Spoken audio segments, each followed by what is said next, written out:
प्रधानमंत्री नरेंद्र मोदी आज देर रात करीब 3 बजे अमेरिका पहुंच रहे हैं। इससे पहले सोमवार से पीएम फ्रांस में थे, जहां पर एआई शिखर सम्मेलन में हिस्सा लिया। भारत के साथ फ्रांस के रिश्तों को मजबूत करने की तरफ कदम उठाए गए। ये तस्वीरें फ्रांस के दूसरे बड़े शहर मार्सेई की हैं। पीएम नरेंद्र मोदी युद्ध स्मारक पर शहीदों को श्रद्धांजलि देने पहुंचे थे और उनके साथ थे फ्रांस के राष्ट्रपति इमैनुएल मैक्रों। पहले विश्व युद्ध में शहीद हुए भारतीय सैनिकों को उन्होंने श्रद्धांजलि अर्पित की। 1914 से 1915 तक फ्रांस में भारतीय सेना कोर फ्रांस की जमीन पर लड़ने वाले पहले गैर यूरोपीय लड़ाकों में से थे। भारतीयों ने स्कॉटिश, आयरिश और अंग्रेजी बटालियनों के साथ मिलकर लड़ाई लड़ी, जो हर ब्रिगेड का हिस्सा थी।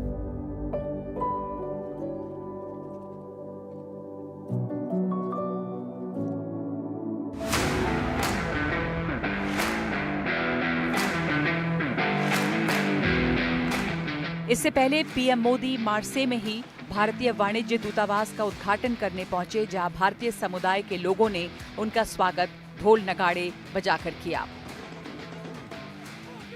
भारत का फ्रांस में ये दूसरा वाणिज्य दूतावास है।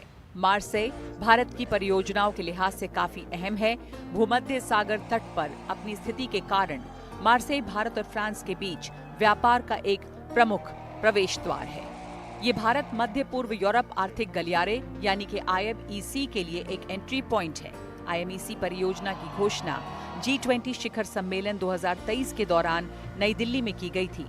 अपने फ्रांस दौरे में प्रधानमंत्री मोदी ने AI समिट की सह अध्यक्षता की। इससे AI जगत में भारत की स्थिति मजबूत होगी।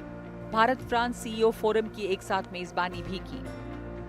पीएम मोदी की फ्रांस यात्रा के दौरान फ्रांस के राष्ट्रपति मैक्रों की ओर से उन्हें दिया गया समय और सम्मान देखने लायक था। यात्रा के पहले दिन राष्ट्रपति मैक्रों ने प्रधानमंत्री मोदी के लिए डिनर का आयोजन किया। मार्सेई की यात्रा के दौरान दोनों नेताओं ने एक साथ यात्रा की। ये तस्वीरें बताती हैं कि भारत और फ्रांस की पुरानी दोस्ती और गहरी हो रही है। Bureau report, NDTV India. तुम्हारे साथ जुड़ गई है मेरी सहयोगी पेरिस से परिधि भानोट। परिधि, फ्रांस का जो दौरा रहा प्रधानमंत्री मोदी का, पेरिस में रहे, वो फिर मार्सेई गए, इसके क्या हाई पॉइंट्स रहे हैं भारत के लिए? जी नगमा, बिल्कुल। पहले तो आपको और हमारे दर्शकों को बहुत बहुत नमस्कार पेरिस से।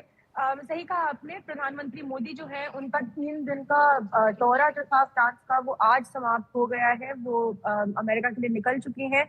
हाइलाइट्स आपने पूछा नगमा, तो जैसा कि हमने सुना, वो वॉर सेमेटरी गए थे मार्सेई में। इसके बाद में उन्होंने एक नए कॉन्सुलेट जनरल का भी इनॉग्रेशन किया मार्सेई में। और उसके बाद में ऐसे रक्षा के ऊपर कुछ चर्चाएं हुई हैं प्रधानमंत्री मोदी और प्रेसिडेंट मैक्रों के बीच में। सबसे बड़ा इसका जो हाईलाइट था इस चर्चा का, वो ये था कि प्रधानमंत्री मोदी ने ये कहा है कि जो इंडिया का पिनाका रॉकेट लॉन्चर है वो फ्रांस ले सकता है और वो फ्रांस इनफैक्ट एक्वायर कर सकता है। और इससे दोनों देशों के बीच में जो रक्षा क्षेत्र है उसमें कोऑपरेशन आगे जाकर और बढ़ने की संभावना है। तो रक्षा को लेकर आज काफी चर्चा हुई है नगमा। और इसके अलावा ऑफ कोर्स मार्सेई में हमने जो अभी देखा और सुना, वो सारे इवेंट्स भी किए गए। जी।